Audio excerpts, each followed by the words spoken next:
Salut, je suis Stéphane Koch, je suis camerounais, jeune, et si je prends la parole aujourd'hui, c'est pour vous parler en toute simplicité et en toute humilité de l'engagement citoyen qui est le mien. Je n'étais encore qu'un jeune étudiant quand, dans les années 2005, j'ai fait la connaissance à travers les médias d'une dame admirable, formidable, inspirante et très attachante. Alice Nkom, elle s'appelle, qui pour moi a délivré un message le jour où je l'ai vu à travers la télé qui m'a interpellé. Et par l'entregent de certains amis, j'ai pu la rencontrer en personne. Mais il faut aussi dire que j'étais un jeune qui était victime des préjugés, des idées reçues de la société. Et quand je l'ai vue et quand j'ai décidé de la rencontrer, nous avons, je ne suis pas sûr qu'elle s'en souvient, mais nous avons eu des discussions qui portaient sur l'homosexualité. Et moi, victime de ces préjugés, comme je le dis, j'ai développé un certain nombre d'arguties. Je parle aujourd'hui d'arguties parce que c'était le cas, qu'elle n'a pas eu de mal à casser en faisant prévaloir des valeurs qui, pour moi, que je partageais depuis, des valeurs de liberté, d'égalité pour tous, de respect de chacun. Et ce sont des valeurs que je n'ai pas eu de mal à comprendre et qui m'ont permis de revoir la perception que j'avais de la question de l'homosexualité et partant des droits de l'homme dans leur globalité. Je me souviens, en 2005, quand on a commencé ce combat, nous étions des dizaines de jeunes qui venions ici quotidiennement, dans ce bureau. À l'époque, c'était en haut. Et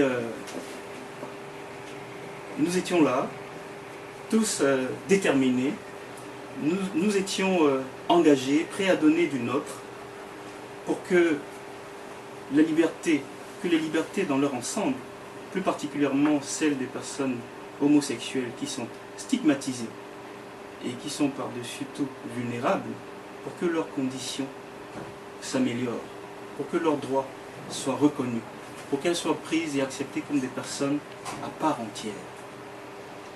Je mesure avec le recul aujourd'hui et avec le temps qui a passé, que le combat n'a pas été facile. Beaucoup d'entre nous sont partis. Certains, quelques-uns, ont rejoint le navire. Mais je me suis rendu compte aujourd'hui que je ne suis plus qu'un citoyen camerounais. Parce que quand j'ai commencé ce combat, ma dimension était la dimension du Cameroun. C'était d'apporter ma contribution pour que les droits des homosexuels vivant au Cameroun soient améliorés, soient reconnus. Mais aujourd'hui, depuis que un homme, notamment le président Obama, dans sa campagne électorale, lors de sa campagne électorale, et depuis qu'il est président, a pris l'engagement de devenir le champion de la défense des droits des personnes homosexuelles, j'ai compris que cette question était une préoccupation mondiale. C'était une préoccupation globale. Et j'ai aussi pris conscience que je ne suis plus seulement un citoyen camerounais, mais que je suis un citoyen du monde. Que je suis un acteur à part entière de la mondialisation, de la globalisation, et que ce que je faisais intéressait les dirigeants de ce monde au plus haut niveau. Le président Obama a été rejoint dans ce combat par sa secrétaire d'État, la réputée et la renommée Madame Hillary Clinton. Et le message qu'elle a délivré à plusieurs reprises, mais notamment celui à l'endroit délivré à l'endroit de la société civile il y a quelques jours, le 16 février dernier, me montre encore combien l'Amérique les États-Unis, en tant que champion de la défense des droits de l'homme, est engagé à nos côtés, à nous faire triompher, à faire que le monde, pour les minorités sexuelles vulnérables, soit plus sûr et soit meilleur. Donc, aujourd'hui, je vois aussi que ce combat porte ses fruits. Quand la communauté internationale, notamment l'Europe, et d'autres partenaires et d'autres personnes dans le monde entier partagent ce combat, je suis aussi soutenu, je suis aussi réconforté dans ce combat quand je sais qu'il existe aussi, en plus du président Obama, de la secrétaire d'État Hillary Clinton, des personnalités très connues et très pieuses, et par-dessus tout africaines, prix Nobel de la paix, notamment Desmond Tutu, qui, en tant que religieux, quelqu'un qui assume ça très bien, quelqu'un qui est reconnu comme ayant apporté une contribution inestimable, incalculable, dans la lutte contre les discriminations en Afrique du Sud, notamment dans la lutte contre l'apartheid. Quand j'écoute ce monsieur parler des droits des personnes stigmatisées et dire les mêmes choses que moi et des choses auxquelles je crois, je sens que je ne suis pas seul. Toutes ces personnes mises ensemble, mises à côté de moi, me font comprendre et me font savoir que je ne suis pas seul dans ce combat et qu'elles sont prêtes à soutenir ce que je fais, et elles me font comprendre donc la dimension mondiale qu'un individu comme moi a. Et c'est de tout ça que j'ai pris conscience. À côté du combat pour les libertés et pour l'égalité pour tous, cet engagement-là m'a permis d'être sur d'autres terrains, notamment celui de la démocratie, où depuis les élections, depuis que je me suis engagé en 2005 et les élections qui ont été faites au Cameroun, j'ai apporté une petite contribution pour la mobilisation des électrices, des jeunes électeurs et des moins jeunes à participer pleinement au processus électoral.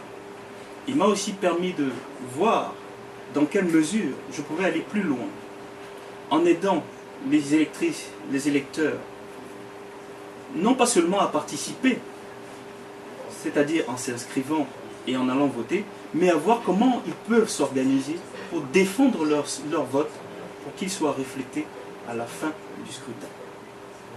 À côté de ce combat pour la citoyenneté, à côté de ce combat pour la démocratie, j'ai aussi, grâce à cet engagement-là, militant-là, je me suis frotté au combat, et je continue de me frotter, au combat contre la corruption. Le Cameroun est un pays qui est gangréné par la corruption. À mon avis, c'est le premier fléau qui détruit ce pays. Et dans le cadre d'une plateforme qui s'appelle le Réseau international de soutien aux juges intègres, j'ai décidé d'apporter ma petite contribution pour que la corruption et les détournements de fonds, qui sont des fléaux dévastateurs pour la jeunesse du Cameroun, soient atténués.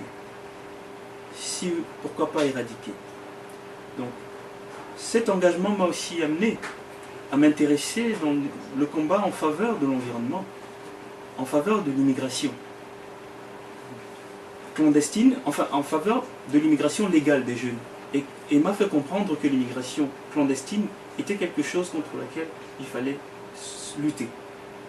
Si on est un jeune conscient de ses responsabilités pour la construction, en faveur de la construction de son pays, si on est un jeune conscient de la place qui doit être la sienne dans son pays, si on est un jeune pour qui le mot dignité a un sens, on n'émigre pas clandestinement. Quand on est conscient de tout ça, on essaie de trouver, de mettre en place ou d'identifier et de trouver les voies et moyens qui nous permettront de pouvoir développer quelque chose ici et de partir comme tout le monde. Non seulement on n'est pas inquiété quand on est chez l'étranger, mais on évite de mourir dans des océans et dans le désert. Pour moi, je pense qu'il n'y a pas plus triste mort que ça. Quand on est un jeune, conscient de tout ça, on se bat pour son épanouissement, c'est vrai, mais on se bat aussi pour que son pays avance. Donc, le message, ce n'est pas de dire ne partez pas, ne partons pas.